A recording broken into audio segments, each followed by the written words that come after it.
الرحمن الرحیم، السلام علیکم۔ آپ دیکھ رہے ہیں پروگرام دین اور ہم، اور میں ہوں احسن عمر۔ ناظرین، آپ نے سنا ہوگا، بلکہ آج کل تو آپ دیکھ بھی رہے ہیں کہ جہاں پر بہت ساری چیزوں میں بہت سارے ایسے ایلیمنٹس ہیں سوسائٹی میں، وہاں پر حد درجے اضافہ ہو رہا ہے۔ وہاں پر ایک الارمنگ سچویشن بھی ایسی ہے کہ جہاں پر آپ کو ڈائیورس کے جو کیسز ہیں اس میں بھی کافی حد تک نمایاں آپ کو رجحان دیکھنے میں نظر آ رہا ہے، اور کافی کیسز روز کی بنیاد پر اب ہمارے سامنے آ رہے ہیں۔ اپنے رشتہ داروں میں، اپنے سرکل میں، اپنے دوستوں میں آپ دیکھ رہے ہیں اس طرح کے جو واقعات ہیں، اس طرح کے جو کیسز ہیں وہ بڑھتے چلے جا رہے ہیں۔ گو کہ اسلام نے اس عمل کو ناپسندیدہ ضرور قرار دیا ہے، لیکن اس کے باوجود اسلام نے یہ آپشن بھی رکھا ہے کہ زندگی بھر کڑوا گھونٹ کا پیالہ پینے سے بہتر ہے، یا اس ٹاکسک ریلیشن شپ میں رہنے سے بہتر ہے کہ آپ کو یہ جو آپشن دیا گیا ہے آپ اس کو یوٹیلائز کریں، آپ علیحدگی اختیار کر لیں۔ لیکن مسئلہ یہاں پر یہ ہے کہ علیحدگی اختیار کرنے کے بعد بھی جو معاشرہ ہے یہ ہمیں جینے کب دیتا ہے؟ اس شخص کو جس پر یہ لیبل لگ چکا ہو اس کے لیے زندگی گزارنا اور مشکل ہو جاتی ہے۔ تو آج کے پروگرام میں ہم بات کریں گے ان تمام عوامل پر۔ سب سے پہلے تو اس رجحان کے بڑھنے کا ایک جو الارمنگ سچویشن کریٹ ہو گئی ہے اس کے پیچھے کیا وجوہات ہیں۔ دوسرا، پھر اگر اس اسٹیپ پر آپ نے جانا ہی ہے، اس ایکسٹریم اسٹیپ کی طرف آپ نے جانا ہی ہے، تو پھر اس کے بعد کے کیا سدباب ہو سکتے ہیں، کانسیکوینسز پر بھی ہم ساتھ میں آج کے پروگرام میں بات کریں گے۔ اس امپورٹنٹ ٹاپک پر بات کرنے کے لیے آج اسٹوڈیو میں ہم نے دعوت دی ہے مفتی عبدالباقی اخوندزادہ صاحب، جو کہ محتمم ہیں جامعہ اسلامیہ رضیہ للبنات کے، اور آج ہم باقاعدہ طور پہ ان سے اس ڈسکشن کو آگے بڑھائیں گے۔ السلام علیکم۔ وعلیکم السلام۔ مزاج گرامی، الحمدللہ آپ ٹھیک ہیں؟ الحمدللہ، بہت بہت شکریہ آپ نے آج پروگرام کے لیے وقت نکالا۔ بنیادی سوال سے گفتگو کا آغاز کرتے ہیں کہ 2022 میں جہاں پر ہمیں اور اچھی خبریں تو خاص کچھ سننے کو نہیں مل رہی، لیکن ایک الارمنگ سچویشن یہ بھی ہے کہ یہاں پر جو کیسز ہیں اس میں اچھا خاصا اضافہ ہوتا جا رہا ہے۔ ویسٹرن ورلڈ میں تو ہم ان کیسز کا تذکرہ سنتے تھے، وہاں ہمیں پتہ ہے کہ جو ڈائیورس کا ریشو ہے وہ بہت زیادہ ہے، لیکن اب پاکستان کے اندر بھی خلا کے کیسز میں، طلاق کے کیسز میں کافی حد تک اضافہ ہونے لگا ہے۔ تو اس پوری سچویشن کو کیسے دیکھیں؟ بسم اللہ الرحمن الرحیم، نحمدہ و نصلی علی رسول الکریم۔ سب سے پہلے تو آپ کا شکریہ کہ آپ نے اتنے اہم موضوع پر بات کرنے کے لیے مجھے موقع دیا۔ آپ نے ابھی بات کی کہ یہ جو واقعات ہیں اس کی کثرت ہو گئی ہے۔ جی، تو ابھی میں ایک رپورٹ پڑھ رہا تھا، 1970 میں پاکستان میں طلاق کی شرح 13% تھی، یعنی 100 شادیوں میں سے 13 جو ہے اس میں طلاقیں واقع ہو جاتی۔ ٹھیک۔ اب اس وقت جو کرنٹ 2020 کی جو رپورٹ ہے اس میں 35% یہ ریشو بڑھ چکا ہے۔ اچھا۔ اور میں آپ کو عجیب بات بتاؤں کہ میں 1995-96 میں جامعہ بن نوری ٹاؤن میں مفتی کا کورس کر رہا تھا۔ اس وقت میں نے 400 فتوے تحریر کیے تھے۔ اچھا۔ اس وقت 400 میں سے 260 فتوے طلاق اور خلع کے متعلق تھے۔ اور ابھی بھی ہم جب سوشل میڈیا پر، واٹس ایپ وغیرہ پر جب مسائل لوگوں کو بتاتے ہیں تو تقریباً 50% مسائل ایسے ہی ہوتے ہیں جو ریلیٹڈ ہوتے ہیں طلاق یا خلع سے۔ صحیح۔ اب اس کی وجوہات کیا ہیں؟ دیکھیں، اللہ رب العزت نے جو رشتہ میاں بیوی کا رکھا ہے تو اس کو اللہ رب العزت نے اپنی عظیم الشان نشانیوں میں سے بتایا۔ وَمِنْ آيَاتِهِ أَنْ خَلَقَ لَكُم مِّنْ أَنفُسِكُمْ أَزْوَاجًا لِتَسْكُنُوا إِلَيْهَا وَجَعَلَ بَيْنَكُمْ مُوَدَّةً وَرَحْمَةً، کہ اللہ کی بڑی عظیم الشان نشانیوں میں سے ایک ہے کہ تم ہی انسانوں میں سے تمہاری بیویاں بناتی۔ کس لیے بنائی؟ لِتَسْكُنُوا إِلَيْهَا، تاکہ اس بیوی کو دیکھ کر تمہیں سکون مل جائے۔ ٹھیک ہے۔ تم گھر آؤ تو تمہیں کیا ملے؟ سکون ملے۔ اور تمہارے اندر 2 باتیں پیدا کی ہیں، میاں بیوی کے مابین 2 چیزیں پیدا کی ہیں، مودہ، محبت، ورحمہ، اور ایک دوسرے کے لیے دلوں میں ہمدردی کا جذبہ۔ ٹھیک ہے۔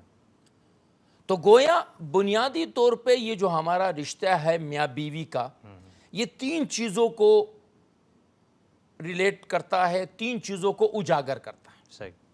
نمبر 1، شوہر جب گھر واپس آئے تو وہ بیوی اور بچوں کو دیکھ کر سکون میں ہو۔ اس لیے کہا گیا نا کہ مسکرا کر اس کا استقبال کیا جائے۔ حضور صلی اللہ علیہ وسلم نے فرمایا نا کہ بہترین بیوی کون ہے؟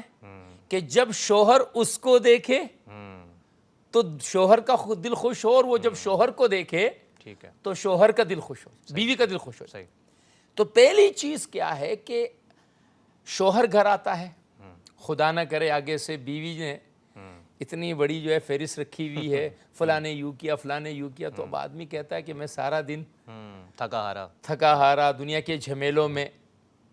اچھا، یا شوہر آیا اور بیوی نے آگے سے جو واقعی اس کے ساتھ پیش آئے تھے وہ واقعات سامنے کیے، تو شوہر نے بجائے اس کے کہ اس کو سکون دینے کے، اس پر ہمدردی دکھانے کے، اس کے ساتھ محبت جتانے کے، اوپر سے چیخنا شروع کر دیا۔ تو جو رشتے کی بنیاد ہے وہ یہیں سے ڈیمیج ہونا شروع ہو جاتی ہے، صحیح کہ آپ ایک دوسرے کو وہ 3 بنیادی پورشن جو اللہ نے بیان کیے ہیں، سکون، محبت اور ہمدردی۔ ٹھیک میں اپنے گھر جاتا ہوں، میری بیگم ہے، جب میں انہیں دیکھتا ہوں کہ وہ کام کر رہی ہیں، بچوں کو بھی سنبھال رہی، میرے ماں باپ کو بھی سنبھال رہی، میرے معاشرے کو بھی سنبھال رہی ہے، تو مجھے ان سے محبت ہونی بھی چاہیے اور شریعت کا حکم بھی ہے۔ صحیح ہے پھر ان کی تھکاوٹ پر مجھے ان سے ہمدردی ہونی ہمدردی بھی چاہیے۔ صحیح جب یہ تینوں چیزیں ختم ہونی شروع ہوتی ہے تو پھر یہ ناچاکیاں پیدا ہو جاتی ہیں۔ ٹھیک ہے پھر اب شوہر کا دماغ چلنے لگتا ہے کہ یہ میں کہاں پھنس گیا ہوں۔ اچھا، آپ نے جو بات کی، یہ چیزیں جب ختم ہونے لگتی ہیں تو وہاں سے ناچاکیوں کا آغاز ہوتا ہے، جی جی اور وہاں سے پھر اس رشتے میں کسی حد تک کہا جائے تو دراڑیں پڑنا شروع ہو جاتی ہیں۔ لیکن اب بیویوں کا جیسے شکوہ یہ ہوتا ہے کہ بھائی جس طرح آپ تھکے آ رہے آئیں شام میں، ایک تو وہ بھی اس وقت تک تھک ہار چکی ہوتی ہیں، دوسرا پھر وہ اپنے مسائل آپ سے نہیں ڈسکس کریں گی تو اور کس سے کریں گی؟ تو بجائے مطلب تھوڑا سا، کیونکہ میرا خیال ہے شادی میں نے کہیں پڑھا تھا اور بڑی اچھی مجھے بات لگی کہ لوگ اسے کمپرومائز کا نام دے دیتے ہیں، اس کو کمپرومائز سے زیادہ انڈرسٹینڈنگ کا نام دیا جانا چاہیے، کہ یہ کمپرومائزز نہیں ہے جو آپ ایک دوسرے کے لیے کر رہے ہوتے ہیں، یہ انڈرسٹینڈنگ ہے، آپ اسے سمجھ کے چلیں، وہ آپ کو سمجھ کر چلے، تو پھر کافی حد تک یہ سفر جو ہے وہ اچھے سے طے ہو سکتا ہے۔ تو بنیادی بات، کیونکہ ہم بات کر رہے ہیں یہ جو بڑھتا ہوا تناسب ہے ڈائیورس کا، کہ چلیں اگر ناچاکیاں پیدا ہو بھی گئیں تو ہم اتنے ایکسٹریم لیول پر کیوں چلے جاتے ہیں کہ ہم طلاق تک پہنچ جائیں؟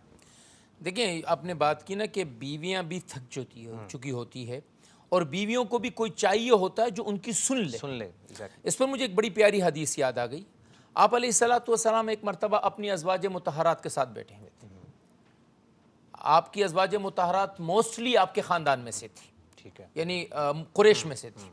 ایک عمر کی بیٹی، صحیح ایک ابو بکر رضی اللہ تعالیٰ عنہ کی بیٹی، ایک جو ہے ابو سفیان رضی اللہ عنہ کی بیٹی، جو ہے وہ ایک آپ کی پھوپھی کی بیٹی۔ تو اچھا، اب بیویاں آپ کو سنا رہی ہیں، یا رسول اللہ ایسا ہو گیا، یا رسول اللہ ایسے ہو گیا، یا رسول اللہ ایسے ہو گیا صلی اللہ علیہ وسلم، اور اس سناتے سناتے ان کی آواز تھوڑی سی اونچی بھی ہو گئی۔ اب خاتون کی عادت ہوتی ہے جب بات کرتی ہے نا تو تھوڑی سی وہ، اتنے میں پتہ چلا کہ عمر رضی اللہ عنہ آ گئے۔ تو اب وہ ازواج مطہرات ساری کی ساری دوڑ کے اپنے اپنے کمروں میں چلی گئی۔ تو عمر جب داخل ہوئے تو حضور صلی اللہ علیہ وسلم ہنس پڑے۔ یا رسول اللہ آپ کیوں ہنس رہے ہیں؟ فرمایا یہ دیکھو یہ ساری ابھی بیٹھی ہوئی تھی، اور میں وہ الفاظ حدیث کے اپنی طرف سے کوٹ کرنے کو، یعنی ایک طرح سے مجھ پر چڑھ دوڑ رہی تھی، مجھے کچھ سنا رہی تھی خرچے کے بارے میں، اس کے بارے میں، اس کے بارے میں، اور آپ علیہ السلام سن رہے تھے۔ لیکن جب تجھے آتا ہوا دیکھا تو عمر تو یہ ساری بھاگ گئی۔ تو عمر رضی اللہ عنہ نے ان کے کمروں کی طرف منہ کر کے کہا، یاد عدوات انفسکن، اے اپنی جان کی دشمنو، تم مجھ سے ڈرتی ہو، اللہ کے نبی سے تم ہیبت نہیں رکھتی؟ تو انہوں نے کیا جواب دیا؟ اللہ کے نبی صلی اللہ علیہ وسلم کی صحبت میں رہنے والی خواتین نے کیا کہا؟ اے عمر، انت افض و اغلظ، تو زبان کا تیز ہے، تو مزاج کا تیز ہے، اس لیے ہم تجھ سے کیا کرتے ہیں، تھوڑا سا گھبراتے ہیں، جبکہ اللہ کے نبی نہ زبان کے تیز ہیں نہ مزاج کے تیز ہیں۔ مطلب یہ ہے کہ شوہر کو یہاں پر اس بات کا ادراک، وہ میں نے کہا نا رحمہ، کہ آپ کو ہمدردی ہونی چاہیے، بیچاری تھک ہار کے، تو تھوڑی دیر اگر ہم سن لے، تھوڑی سی ہم ان کے دل کی بڑاس کو نکلنے دیں، ہم کسی کو بھی ڈیپینڈ نہ کریں، ہم بیوی کا ساتھ نہ دیں ان کی باتوں میں، اس کو بولنے دیں، وہ جو ہوتی ہے نا فرسٹریشن، اس کو نکلنے دے، تو یہ رشتہ ایک بہت ہی اچھے نہج پہ چل پڑتا ہے، کہ بیوی کہتی ہے یار کم از کم کوئی تو ہے نا اس گھر میں جو میری سنتا ہے۔ ایسا ہی ہے. اور میرا خیال ہے بہت سارے مسائل حل ہو جائیں کہ اگر ہم سننا شروع کر دیں. ہم سنتے نہیں ہیں, ہمیں اپنا ورژن پہلے دینا ہوتا ہے. ہم دوسرے کی بات میں انٹرپشن کرنا ہمیں زیادہ اچھا لگتا ہے بجائے اس کی بات سنیں. اور میں سمجھتا ہوں آج کل کے دور میں آپ کا بہترین دوست بھی وہی ہے جو ایک اچھا لسنر ہے, جو آپ کو سنتا ہے. ہم اگر اپنی زندگی میں یہ بات دیکھیں جنرلی طور پہ, تو ہمیں وہی دوست پسند ہوتا ہے جو ہمیں بہت زیادہ سنتا ہے اور کم از کم ہم سے مطابقت رکھتا ہے. ایک لائک مائنڈیڈنس اسی طرح آتی ہے کہ جب وہ شخص آپ کو سن رہا ہو. تو اگین وہی والا پوائنٹ کہ جب چیزیں اتنی سہل ہیں اور اتنے اچھے انداز میں جیسے ہم یہاں پر بات کر رہے ہیں, آپ نے کہا کہ بھائی سن لیا جائے, انڈرسٹینڈنگ ہو جائے اس بہانے, وہ اس کو سمجھے, وہ دوسرے کو سمجھے, تو ان سب کے باوجود ہم لوگ اس نہج تک کیوں چلے جاتے ہیں؟ اس میں بہت سارا کردار ہوتا ہے معذرت کے ساتھ ہمارے معاشرے کا. پرانی باتیں ہیں, ہماری مائیں جس زمانے میں تھی تو ان کو یہ کہا جاتا تھا کہ بیٹا تم جا تو رہی ہو ڈولی میں, اٹھو گی وہاں سے جنازے کی صورت. صحیح. اب وہ خواتین اس وقت سب کچھ برداشت کر لیتی تھی. اچھا, قطع کلامی کی معذرت, کیونکہ اس پر نا آج کل میں دیکھ رہا ہوں بڑا بہت زیادہ لکھا گیا ہے اس والے جملے پہ کہ تم جا تو رہی ہو لیکن اب جنازے کی صورت میں واپس آنا. تو اس پہ خواتین کا یہ ٹیک ہے اور آج کل کافی زیادہ اس پہ بحث بھی ہو رہی ہے کہ بھائی والدین کو اپنے بیٹی کو یہ بتانا چاہیے کہ دیکھو ہم تمہیں ایک انسان کے ساتھ بھیج رہے ہیں, اور اگر وہ تمہارا خیال نہ رکھے, تم پر ظلم کرے, زیادتی کرے, تو ہمیں بتانا, ہم آئیں گے وہاں پر, ہم سپورٹ کریں گے.